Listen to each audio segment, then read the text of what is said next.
Hi Pisces, this is your mini Lenormand reading as part of the March bi-weekly. We're going to be pulling two cards for you. The first card is your significator, and this card represents your energy over the next 2 weeks, or possibly an event of importance, something that you need to be aware of, maybe even your own energy. And we have the anchor. What is influencing the anchor for Pisces, Spirit?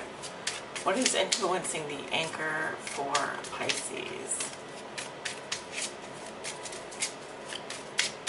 What is influencing the anchor for the sign of Pisces?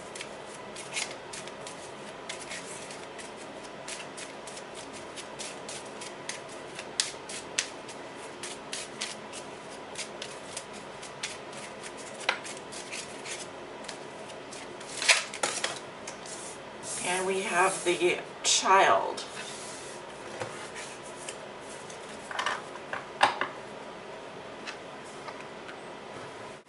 Pisces, you have the anchor and the child. So with the anchor and the child, I'm seeing childhood being of importance.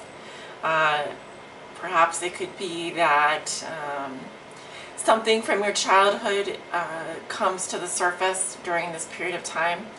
I'm also feeling like this represents a new start in life for you. We have that new moon in Pisces on March the 17th, and this is, you know, new beginnings for all of us, but especially because it's in your sign. I'm also seeing possibly birth of a new child, a child of being importance to you, or childhood memories, but this is all about new beginnings for you. So this is really positive message. All right, so look for or expect a new start in your life over the next 2 weeks.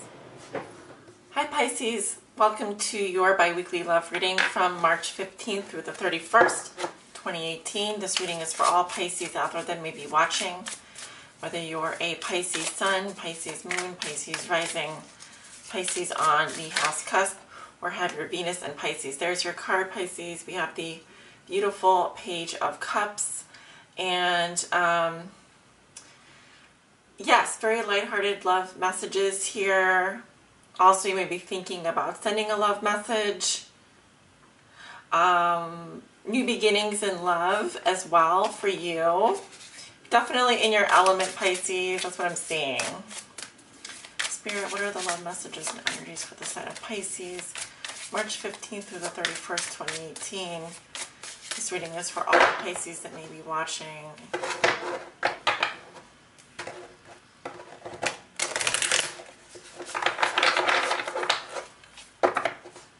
What does Pisces need to know regarding their love life? March 15th through the 31st, 2018. What does Pisces need to know, Spirit? Okay, one more more shuffle here.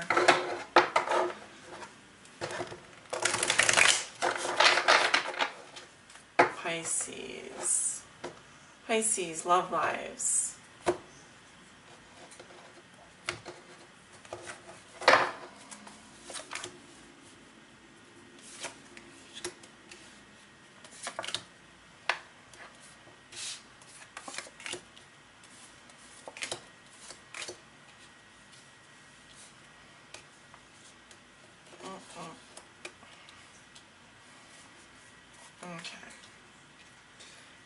Bottom of the deck, we have the Four of Coins in reverse. Four of Coins in reverse, so earth energy.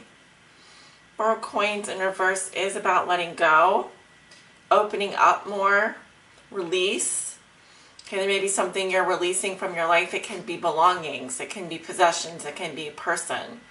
Okay, letting go of something that probably you don't want to let go of. It could also be things that coming to the surface. For example, your emotions, you just can't help but let them out. I like this card better in reverse because there is more energy flowing in this direction. The energy is flowing out as opposed to in.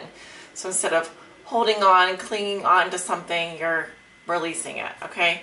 Now this can sometimes also indicate overspending or spending beyond your means. We have the Four of Wands reversed underneath that. So someone could be leaving home, moving house. Someone may be leaving the home for more freedom or wants more freedom. There could be disruptions around the home as well for some of you. Let me go ahead and take a look at your cards. Two of Coins, your challenge is the Lovers. That is coming up in the reverse position. What has put you here is the Five of Swords. Crowning you is the Seven of Cups. These cards are like, they're moving all over the place. We have Death in your past, and in the near future, the Knight of Swords. Okay, maybe dealing with a Gemini. You could also be dealing with Libra or Aquarius. I'm seeing Gemini coming up here for some of you. So you walk into the month of March with the Two of Coins. Okay, this is basically telling me, Pisces, you're going back and forth on something. You may be confused. You are in the flow though. There's balance here. So basically it's telling me that while you are in the flow and there are changes happening, there are smaller changes. Some of you may be seeing more than one person. Others of you, I'm just seeing that, work and play becomes something that's enjoyable to you. You may also be traveling at this time. Your challenge is the Lovers. This is the soulmate energy. It's coming up for me in the reverse position as a challenge.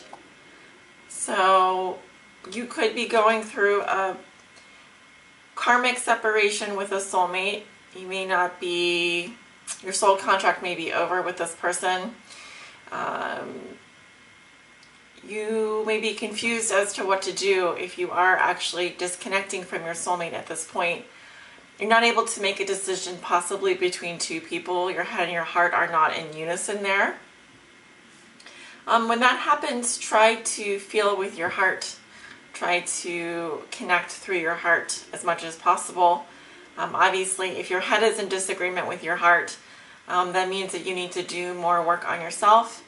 And also, in general, the Lovers in reverse does indicate to me that your karmic soulmate, your soulmate connection, the contract is over with that person.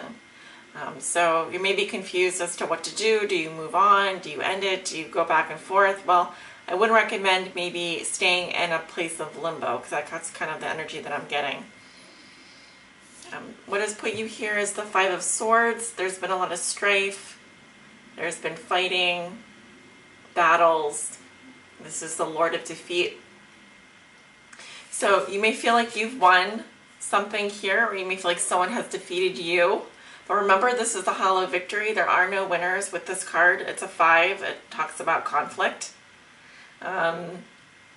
So if you're going back and forth, on and off again, on again, off again relationship type of situation, the communication probably isn't very good. Or if there is communication, one person may come in and say some things and then leave, and the other person feels hurt, which means there are no real winners. Even if you feel like you've won, at the end of the day, if you end up hurting someone, that is not a victory. That is a Pyrrhic victory, right? It's in the spiritual sense, it's not a very high vibration. Let's just put it that way.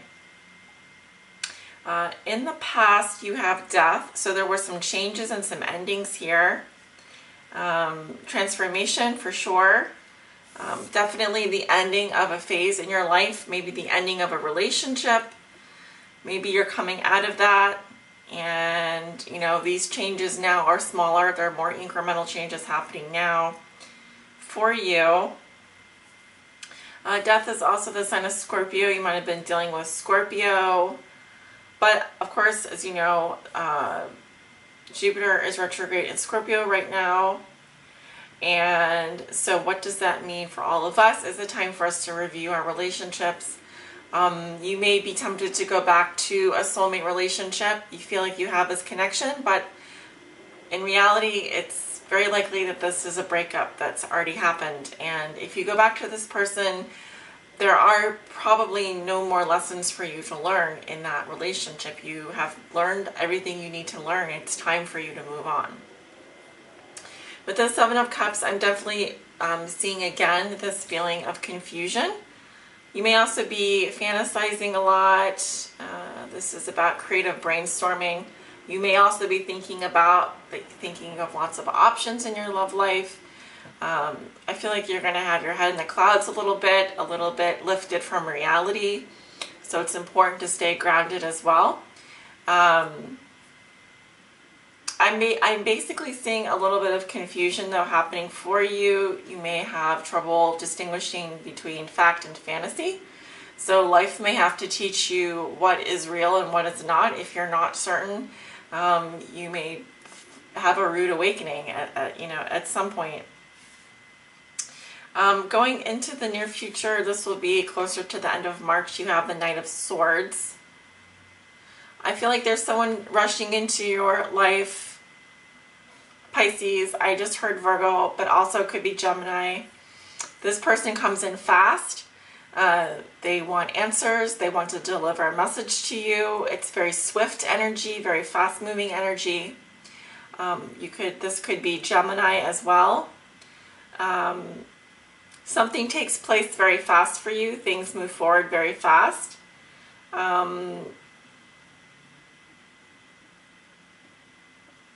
It's very goal-directed energy is what I'm seeing. Very goal-directed energy. There are a lot of swords in your reading is what I'm seeing. So do be careful how you deliver information. The Knight of Swords is very dispassionate in his or her approach. She thinks on her feet. He thinks on his feet. So decision-making here could be a problem, especially if you're in this kind of confused state or you're feeling a little bit lost. So I would recommend just taking your time making decisions this month. Don't do anything too hastily. If someone is rushing into your life and wanting answers and wanting to jump into a relationship, make sure that you do think about things before you just jump into them.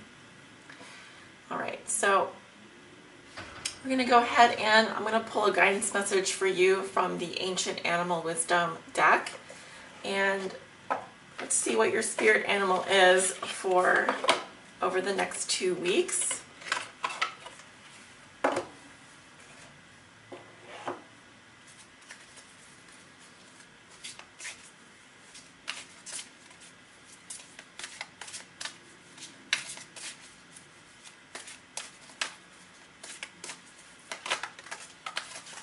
You also have rabbit.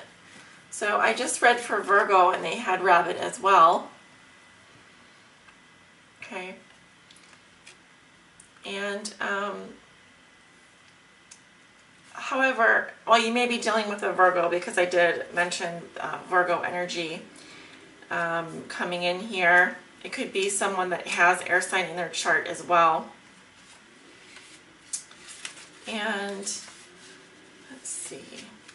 So the, I'm not sure if it's African, but the word for rabbit is kalulu, and it represents cycles and rhythms. So pay attention to natural cycles, Pisces, especially lunar cycles. All right, we have a new moon in your sign coming up on March the 17th. Significant new beginnings for you, a new life cycle starting for you. The full moon signifies the completion of activities and projects you have already started, and the new moon is the time for creating new endeavors. The saying, go with the flow, stems from following the natural cycles of life and the everlasting rotation of the moon's influential energy. Rabbit may be signaling that your life could be easier if you learn to go with the flow. There is great wisdom in recognizing when the time is right to act, withdraw, or simply wait for divine guidance. Trust that you are exactly where you need to be at this time and allow the rhythms of the earth to gently guide you. Look at the moon this evening. Is it waxing or waning? Meditate with the powerful essence of Moon Mother to guide you through today's question. So if your question is about love, this is also about divine timing and cycles, lunar cycles as well. You can use the moon to help guide you. You being one of the most, if not the most intuitive signs in the zodiac. Use this new moon energy also to help you with your love life. If you have a question regarding love, I do feel like your chances are definitely going to be better after the new moon. I think that at this point you're letting go of a lot of things, clearing the way for new time in your life, really. And I think I'm also seeing you thinking about what you'd like to manifest, what you'd like to bring into reality, and really going for it after that new moon. So with that, I do send you off with many blessings of love and light. And if you'd like to book a private reading with me, I am available to do those. I have my website and scheduling app below in the description. Just check below. Also, I am doing daily oracle readings over on my Instagram. You can follow me at The Good, the Bad, and the Tarot. And lastly, I have a new offering. I am doing sexy tarot readings on the second Wednesday of every month. The next one will be announced in April. And we meet at 6 p.m. Central Standard Time on my Instagram Live, and also at 9 p.m. Central Standard Time for singles and couples. Singles go at 6, now couples go at 9. That's a fun time. I recommend you join me for that. I'll post an announcement probably later, closer to the time frame in April on the community tab for YouTube, over on Instagram, Facebook, on Facebook, and on Patreon. So I hope to see you over there. If you'd like to join, it would be great to have you. And I send you off with many blessings. Take good care of yourselves. I'll see you back in April. Bye.